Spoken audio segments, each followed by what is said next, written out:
The wind howled through the canyon like a cry from the spirits themselves. Firelight danced across the faces of men with guns and cruel eyes, their laughter sharp as knives.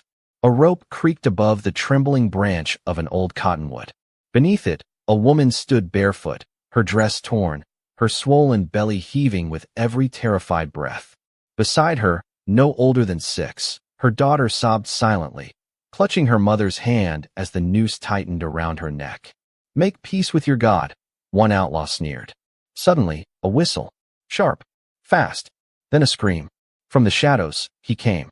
Painted in war colors, eyes like thunderclouds, the Comanche warrior moved like wind and fire. Bullets flew, hooves thundered, and in the chaos, everything changed. Who was he? Why did he risk everything for a woman he'd never met? And what happened after? No one could have predicted. Before we jump back in, tell us where you're tuning in from in the comments. And if this story touches your heart, make sure you're subscribed, because tomorrow, I've saved something extra special just for you. Her name was Eliza May Cartwright, and the prairie had taken everything from her, except the child growing inside her and the small, freckled girl who still believed her mama could keep the monsters away. Eliza had once worn white gloves and attended church teas back in Missouri. That was before the war, before fever took her parents, and before a desperate marriage to a man who promised her land and safety in the New Mexico territory. Now, her hands were calloused from tilling dry soil, her eyes sharp from scanning horizons for threats, and her heart, quietly broken, like the piano she'd once loved to play but left behind. She carried more than just a child. She carried a secret she had never spoken aloud, not to her husband, not even to herself. A name she had buried, a man who had disappeared, and a letter she kept hidden in the folds of her Bible, unread, unopened, but never forgotten.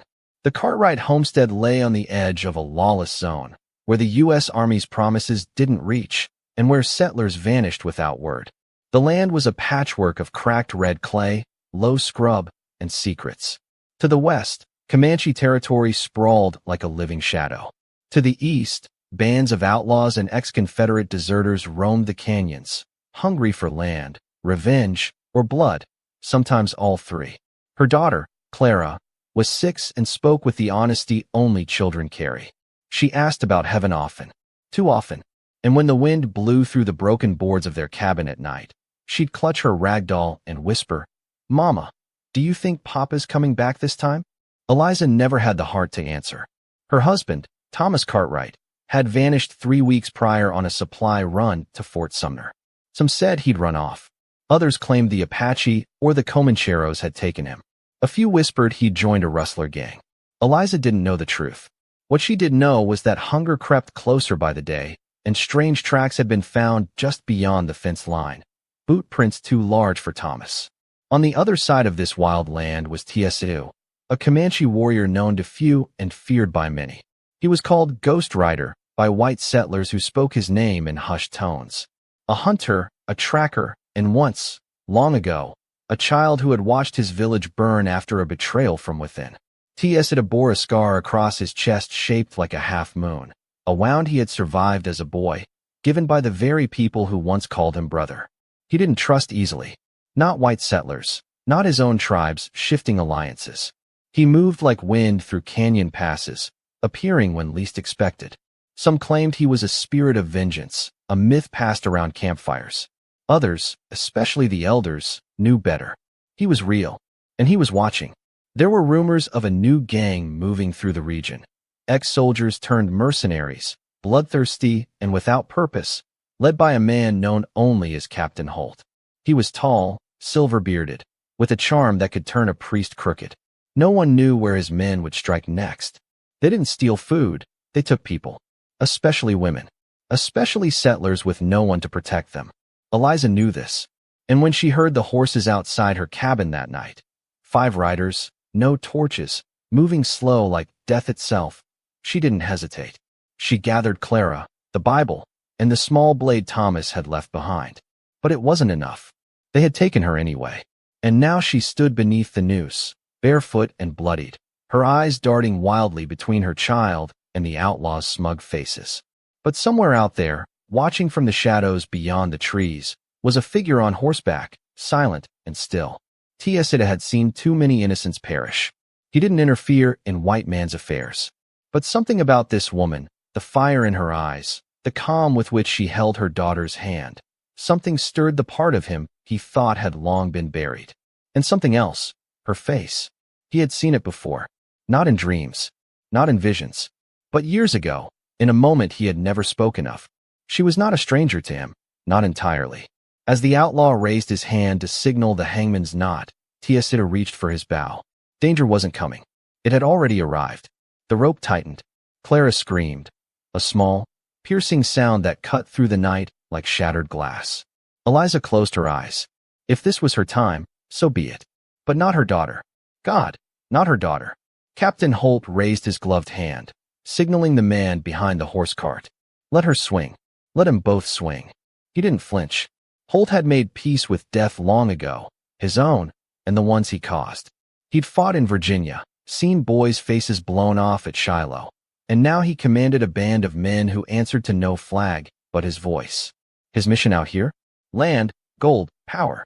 Settlers were just obstacles with soft necks and foolish dreams. Then came the sound, a whistle, sharp and low. A single arrow flew through the dark and buried itself in the neck of the hangman. He gurgled once, then collapsed. What the? Holt spun, reaching for his sidearm. Another arrow, faster this time. Then a third. By the time his men realized what was happening, two were down and a black horse was barreling through the trees, rider cloaked in shadow, face streaked in red paint and wore feathers. TSA-2. He rode like fury itself. With one slash of his blade, the noose around Eliza's neck snapped, sending her crumpling to the dirt. Clara scrambled into her arms, sobbing. Bullets rang out, one grazing TSA-2's shoulder. He didn't stop. He flung a tomahawk that split one outlaw's skull clean through. Get the girl. Holt roared. Get them. Eliza felt strong hands under her arms. Rough, calloused, but careful. TSA-2 didn't speak. He just pulled her onto his horse, Clara clinging behind her, and they vanished into the night like ghosts. The forest swallowed them whole. They rode for what felt like hours, wind slicing across her face, branches clawing at her arms. Eliza clung to Clara, barely able to process what had just happened. Who was this man? Why had he saved them? When they finally stopped, they were deep in the canyons, where the red rocks towered like broken teeth and the sky seemed smaller somehow. TSA-2 dismounted first. He moved with quiet grace, a hunter born to the land. He built a fire in seconds, dressing his wound with herbs from a pouch at his waist. Still, he hadn't said a word. Eliza watched him, heart pounding. She knew men like Holt. They didn't let go. They didn't forget. And now they would come. Guns, dogs, fire, whatever it took. I don't know why you helped us, she whispered. He didn't answer. Instead, he finally looked at her, really looked. And something in his eyes flickered. Recognition. Pain. Memory. You carry more than the child, he said quietly. You carry the past. Eliza froze. How could he know? But before she could speak, a rumble echoed through the canyon. Distant hoofbeats. Not many, but fast, and coming hard. TSA-2 stood. They followed, he said, grabbing his bow. We must move. But where? Eliza asked, panic rising in her throat. To the mountains, he replied. To my people. It is the only place they will not follow. They traveled by moonlight. TSA-2 knew every ridge, every hidden pass. He never looked tired, never hesitated. Clara clung to her mother, dozing in fits, and Eliza's legs ached with every step. Still, she followed. She had no choice. They reached the ridgeline just before dawn. Below them, Holt's men circled like wolves, lanterns in the dark, searching, shouting. One of them held her Bible. Another, her husband's rifle. Eliza, Holt's voice thundered across the canyon. You think you can hide behind some savage? He raised the Bible. You dropped this? Or maybe, your husband did. Eliza's breath caught in her throat. She'd never told anyone about the letter hidden inside. The one that wasn't from Thomas. The one signed with a name that made her blood go cold. Holt smirked. We're not done. You can't outrun what you've done. You belong to me now. TSA-2's face turned to stone. You belong to no man, he said under his breath. But Eliza wasn't thinking about Holt anymore. She was thinking about that letter. About the man who'd written it. And about the truth she'd tried to bury. A truth Holt somehow knew. Whatever this was, it wasn't just about land or survival. It was personal, and the man she was now riding beside, he might know more about her past than he let on. The mountains were colder than Eliza expected. The higher they climbed, the more the wind cut through her shawl like shards of ice. Her boots cracked over frozen earth, and Clara's cough grew sharper each day. Yet still, they moved, Teosidu at the front, silent and determined, as if chased by ghosts only he could see. Every dawn brought uncertainty. Every dusk, danger. There was no map, no path, only trust. And Eliza wasn't sure she had any left. Day 7. They stopped near a glacial stream tucked beneath jagged cliffs. Teosidu knelt beside it, fingers brushing the icy water, and muttered something in Comanche. A prayer. Or maybe a warning. He motioned for Eliza to sit, and offered her the last of the dried meat from his pouch. She refused at first, until Clara's trembling fingers took it. "I didn't ask for this," Eliza said finally. Teosidu looked up. Neither did I. She wasn't sure if it was an apology or an accusation. That night, Eliza watched him from across the fire. His back was to her, shoulders taut. The scars on his arms caught the firelight. Old burns, whiplashes, signs of battles fought long before she ever met him. And there it was again, that flicker in her chest. Not attraction. Not yet. Recognition. They were both marked by the past, and neither one could run from it forever. By day 10, they weren't alone. A lone rider shadowed them from the ridgelines. He stayed out of bow range, always disappearing before Teosidu could double back. But the message was clear. Holt hadn't stopped hunting them. Teosidu spoke little, but Eliza began to notice changes in him. He checked his arrows more often. He placed small stones across the trail to see if they were being followed. He rarely slept more than an hour.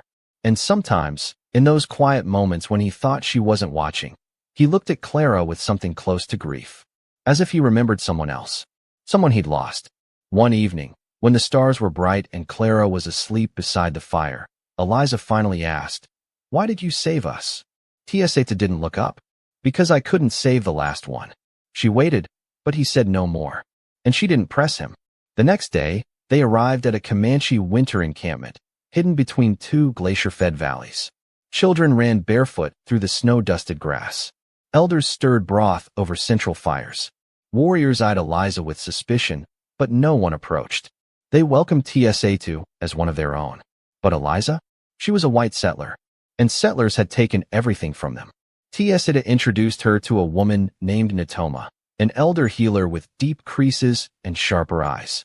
"She was the one who raised me after the raids," he explained. Eliza noticed how his voice softened around the woman. He trusted her, maybe even loved her. That night, Natoma pulled Eliza aside. "You carry more than fear," she said in a thick accent. "You carry secrets." Eliza stiffened. "I don't know what you mean." The elder nodded slowly, almost sadly. "Then why does the name Cullenbraith make your hands shake?" Eliza's breath caught. "How do you know that name?" "I don't," Natoma replied. "But you do." It was true. Cullenbraith wasn't just a man. He was a myth, even among the worst of outlaws. A southern general turned mercenary. Charming, brutal, and long dead, or so they said. But Eliza had once found a letter tucked into her late husband's saddlebag, signed C.B., and sealed with a black wax stamp. A month later, her husband was dead, poisoned. She buried the letter that same night, swore never to speak the name again. But somehow, Holt had found out. And now Natoma had too. The pieces began to twist inside her mind. What if Holt wasn't after her land, but her connection to Cullen? What if Holt believed she knew where he was hiding? And worst of all, what if he was right? The emotional tension boiled over when Eliza tried to leave the camp on her own. "I can't keep putting these people in danger," she told Teosidu. "You saved me. But this is my mess." Teosidu blocked her path. "You leave, you die. You don't get to decide that." His voice dropped low. "You think you're the only one carrying ghosts." He turned, lifting the pendant around his neck, a small bone carving, worn smooth by time. She was 5. My daughter. Same age as Clara. White soldiers burned our winter camp. I was hunting when it happened. Came back to smoke and screams. Found her by the river. Cold. Stiff. Eliza's anger faltered. Teosidu's eyes met hers. "I swore I'd never bury another child." And with that, the silence between them became something deeper. A bond forged not by love, but by shared loss. But just as things began to settle, the betrayal came. One of the younger warriors, K1, was caught passing messages to a scout outside the valley. Holt's men had promised him money, land, maybe even Eliza herself. K1 was barely more than a boy. They found the Bible in his satchel, the same one Holt had waved like a thread in the canyon. He'd taken it from Holt's camp and brought it here. Inside, tucked between Psalms and Proverbs, was the letter Eliza thought she'd buried. Tiesita read it in silence. His hands trembled for the first time since she met him. "You knew Cullen Braith," he said coldly. "No, I didn't," she stammered. "I never met him. My husband. He was doing something behind my back. I found the letter after he died. I never told anyone. And still, men kill to find you." He stepped back, eyes full of rage and confusion. "You brought this here. To us." That night, Eliza stood alone at the edge of the fire, the letter burning in her hands. The ink twisted in the flames like a curse breaking free. She didn't see Tiesatu again for hours. When he returned, his face was different, colder, harder. "We leave before first light," he said. "Where?" He didn't answer. But Eliza knew. He was going to find Cullen, and she was going with him, whether she wanted to or not. They had been riding for 2 days, across dried riverbeds and crumbling sandstone cliffs, when they reached the ruins. A burned-out church stood crooked against the dusk sky, its charred steeple barely hanging on. Snow flurried around it, silent and slow. This was the place. Tiesatu stopped at the edge of the clearing. "This is where the trail ends." Eliza dismounted, her bones aching from the cold. Clara clung to her, too tired to cry. But Eliza's eyes were fixed on the scorched wood ahead. She knew this place, but not from memory, from dreams. Inside the church, they found bones, human remains, long picked clean. A silver crucifix hung from a broken window frame, twisting in the wind. Eliza froze. Her husband had worn one just like it. And then, she saw the initials carved into the altar's underside. CB. Cullen Braith had been here. Tiesita stood behind her, silent. "I thought he was a myth," she whispered. "He is," Tiesita replied. "But myths are born from truth." They camped near the ruins that night. Eliza barely slept. Her mind spun with questions. Why had her husband met Cullen Braith? What deal had been struck? And why had it ended in death? She stared at the fire for hours, until a voice broke the silence. "You weren't just his wife," Tiesita said. It wasn't a question. She turned, startled. "What are you talking about?" He stepped forward. "You were his messenger. His courier." "No, I wasn't." He tossed something into her lap. A blood-stained ledger, marked with Braith's seal. "It was hidden in your daughter's blanket," he said. "You smuggled it out of the canyon." Eliza's hands trembled as she opened the book. Inside were lists, codes, names, and next to one of them, Tiesatu's name. She dropped the ledger as if it burned her. "What is this?" she asked. "My village," he said. "Our location. Coordinates. It's all here." Eliza backed away. "I didn't know. I swear." But her voice was shaking, and Tiesatu noticed. "You knew," he said coldly. "Maybe not what it was. But you carried it anyway." Eliza's chest heaved. "You think I wanted this? You think I chose to be part of some outlaw's bloody ledger?"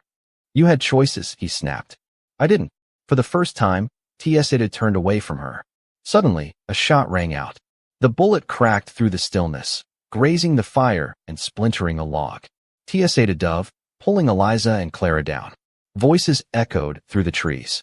Dozens of them. Holt's men. "Find the girl," one of them shouted. "She has the book." The forest erupted in chaos.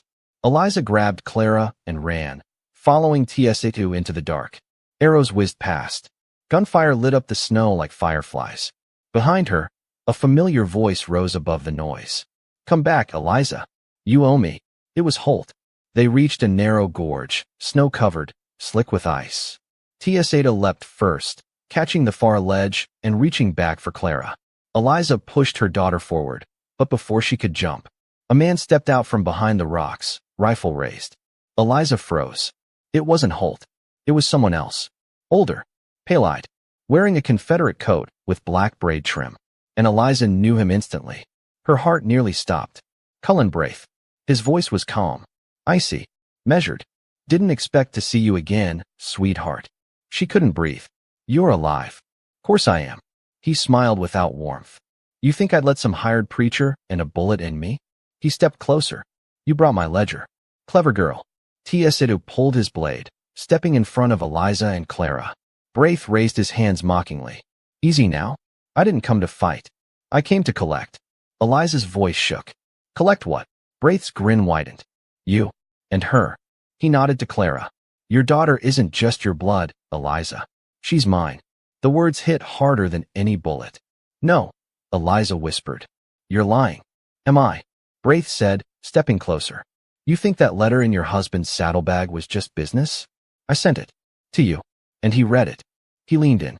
And then I made sure he'd never read another. Tears welled in Eliza's eyes. Tiesidou gripped his knife tighter, every muscle coiled. Give her to me, Braith said. And I'll let you walk. Eliza's hand found Clara's and squeezed. Then, for the first time in weeks, she lied. She's not yours. Braith's smile vanished. Wrong answer. Behind him, Holt emerged from the trees, rifle leveled. Beside him, a dozen men. Trapped. Tiesidou turned to Eliza. If I run with her, you'll die. If you don't, we all die. And then, Eliza did the unthinkable. She took Tiesidou's hand. Take her, she said. And go. Tiesidou grabbed Clara, vanishing into the gorge just as gunfire exploded around them. Eliza stood alone, facing the men who had ruined her life. Braith looked almost impressed. You always were full of surprises. She smiled, blood running down her temple. You haven't seen anything yet. The snowstorm had swallowed the gorge by morning. Tiesidou moved like a shadow. Clara pressed against his chest, her tiny fingers wrapped in the collar of his buffalo hide cloak. Behind them, Eliza's voice still echoed in his mind. Take her. And go. He hadn't looked back. Couldn't. But guilt rode beside him, silent and heavy. They found shelter in a hollowed-out pine cave, its walls lined with dry moss and smoke-darkened rock. He laid Clara gently down, wrapped her in a deerskin blanket, and lit a fire with trembling hands. She stared at him, wide-eyed and confused. Where's Mama? He said nothing, just fed the flames. And somewhere deep inside, something fractured. Miles away, Eliza was bleeding from her shoulder. Holt's bullet had grazed her as she fled the ambush. But she'd vanished into the mountain passes like smoke. They'd lost her trail. And Cullen Braith wasn't pleased. You told me she'd break, he snarled at Holt, grabbing the man by his duster collar. You said she was weak. Holt spat blood, grinning through broken teeth. She used to be. Braith let him go. She'll come back. Holt frowned. Why would she? Braith looked toward the storm. Because I have something she wants. That night, Eliza found an abandoned mining shack. Inside, rusted tools, a moldy cot, a pile of old journals. She collapsed against the wall and wept, not from pain, but from the weight of everything. Her daughter was gone. The man she'd trusted, the father of her child, was alive and hunting them. And her only ally? He had her child now, and every reason to walk away. She screamed into the dark. A primal, hopeless scream. But Tiesidou didn't walk away. By morning, Clara was burning with fever. Her cheeks flushed, her eyes distant. He foraged for roots. Melted snow. Sang old Comanche lullabies. Nothing helped. And as her condition worsened, he realized. He couldn't do this without Eliza. He sent a signal. A small fire on Dead Widow Ridge. 3 columns of smoke, rising at dawn. Eliza saw it by sunset. When she reached him, her breath caught. Tiesidou stood over Clara's still form, eyes red with exhaustion. I didn't know what else to do, he said. Eliza knelt beside her daughter, touched her forehead, and choked back tears. She needs medicine. Real medicine. Tiesidou nodded. We can reach the trading post in 2 days. But there's a problem. Eliza looked up. Holt's already there. And Braith too. They left at dawn. The wind was bitter. Food was scarce. And the shadows in the canyons were not empty. Each step toward the trading post was a step deeper into a trap. But they had no choice. They rode together in silence, the weight of betrayal and guilt thick between them. Eliza finally spoke. You were right, she said. I carried Braith's secret. I helped him. I didn't know what he was planning, but I was part of it. Tiesidou's jaw clenched. And now, Eliza's voice shook. Now I'd burn the whole world to stop him. By the time they reached the outskirts of the trading post, night had fallen. The town had changed, now swarming with hired guns, tents, and watchtowers. Holt had turned it into a fortress. And in the middle of it all, Braith's black tent, marked with a bone-white cross. Eliza watched from the cliffside, heart hammering. Clara's fever had spiked again. There was no time left. "We have to go in tonight," she said. Tiasita narrowed his eyes. "If we go in, we don't come out." Eliza looked at Clara. "Then we don't come out." They waited until the wind picked up, muffling sounds, blinding sentries. They slipped in through the west gate, past the stables, toward the physician's wagon. Inside, tinctures, bandages, whiskey, powdered sulfur. Eliza worked quickly, grinding roots and heating water. Tiasita stood watch, blade drawn. But he missed the shadow behind him. A gun cocked. "You're predictable," Holt said. He stepped into the light, his face a mix of triumph and disappointment. "Eliza always comes back for her sins." She stepped forward, vial in hand. "Let her go," she said. "She's just a child." "She's Braith's blood," Holt sneered. "That makes her leverage." Then, a shot. Not from Holt. From behind him. Blood bloomed from his chest. He collapsed, eyes wide with betrayal. Braith stood in the doorway, lowering his pistol. "Never send a fool to do your job," he muttered. He looked at Eliza. At last, he offered a deal. He'd let Clara go. In exchange for Eliza. She didn't speak. Just handed Tiasita the vial, nodded once, and stepped forward. "No," Tiasita shouted, grabbing her wrist. But Eliza pulled free. "She's all that matters now." Braith smiled. "Good girl." He turned, beckoning her into the shadows. But Tiasita wasn't done. He drew his blade and threw it. Straight into Braith's back. Chaos exploded. Gunfire tore through the tent. Eliza ducked, dragging Clara to cover. Tiasita tackled Braith, both men crashing into the supply crates. Braith roared, ripping the knife from his shoulder. "You always were a savage," he spat. "And you," Tiasita growled, "were never a man." They fought like animals, fists, blades, teeth. Braith was strong. Tiasita was faster. Outside, reinforcements poured in. Eliza grabbed Clara and ran, out the back, into the firelit night. She looked back only once, just in time to see Tiasita slam Braith's head into the crates and vanish in smoke. They rode hard into the canyon. Behind them, the trading post burned. Tiasita caught up by dawn, bloodied, bruised, but alive. He didn't speak. Eliza didn't ask. Clara was breathing easier now. The medicine was working, but something between them had changed. Later, around the fire, Eliza reached for Tiasita's hand. He pulled away. "I killed him," he said, "but not soon enough." Eliza's eyes softened. "We all carry ghosts." Tiasita looked at Clara, then back to the flames. "We have to disappear." He had allies. Men who won't stop. Eliza nodded. "Then we'll run. And after that," she leaned her head against his shoulder. "After that, we live." The stars were gone. Smoke and ash blanketed the sky. The trading post was now ash, bones of wood and stone left behind. Tiasita, Eliza, and Clara hid deep in the ravines, a place only the Comanche truly knew. But peace was fleeting. It began with a single, distant gunshot. Then another. Tiasita froze, knife drawn. Eliza stepped out of the tent, Clara sleeping in her arms. "I heard it too," she whispered. Tiasita climbed the bluff. What he saw made his blood run cold. Riders. Dozens. Led by Morgan Price, Braith's cold-eyed enforcer. They hadn't come for prisoners. They'd come to end it. Eliza moved fast, packing Clara's things, strapping her close. Tiasita stopped her. "Take the high trail. East to the river. You're not coming? I'll slow you down. You'll die." He touched her face gently. "Then let it mean something." She wanted to fight, but nodded. They shared one last look. Then she vanished into the brush. The first bullet cracked the ridge. Tiasita fired back. Riders fell. More came. He led them through the canyons. Fast, brutal, bleeding. At dusk, wounded, he climbed the highest ridge and lit a fire. A signal. He didn't expect an answer. But then, the wind shifted, and a sound rose through the canyon. Drums. Hooves. A war cry. The Comanche had seen his fire. They came. Painted for war. Eyes blazing. Tiasita didn't smile. He drew his blade and charged. The fight was chaos. Guns, blades, blood. Tiasita struck from the shadows like a storm. Price fought with cold fury. They clashed, blades ringing. Tiasita staggered, wounded. Price raised his pistol. "For Braith," he sneered. A shot rang out. But not his.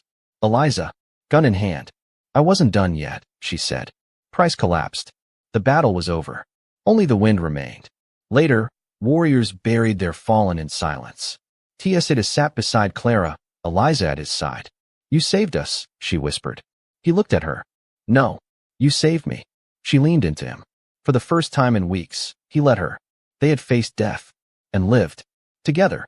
The grass had returned, taller, greener, softer. By the river, a half-built cabin stood, smoke curling from its chimney. The scent of bread floated in the breeze. Eliza stood in the doorway, barefoot, her hands calloused, her face older, but stronger. Inside, Clara played on the floor, giggling as her wooden horse raced across the boards. Tiesita sat nearby, sharpening a blade.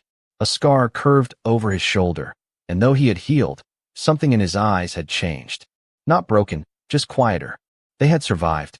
The Comanche scattered. But Tiesita stayed, not as a warrior, but as a man building a life. Eliza wasn't sure if it was love, but it was real, and that was enough. Some nights, she still woke screaming. Braith's voice, the noose, Clara's cries. But Tiesita was always there, and in the silence between them, they found peace. One evening, Tiesita returned from the hills with something in his hand. A locket, hers, lost the night of the hanging. Inside, a sketch of her mother, a scrap of cloth, and a second image of a man in a Union uniform with Clara's eyes. My father, she whispered.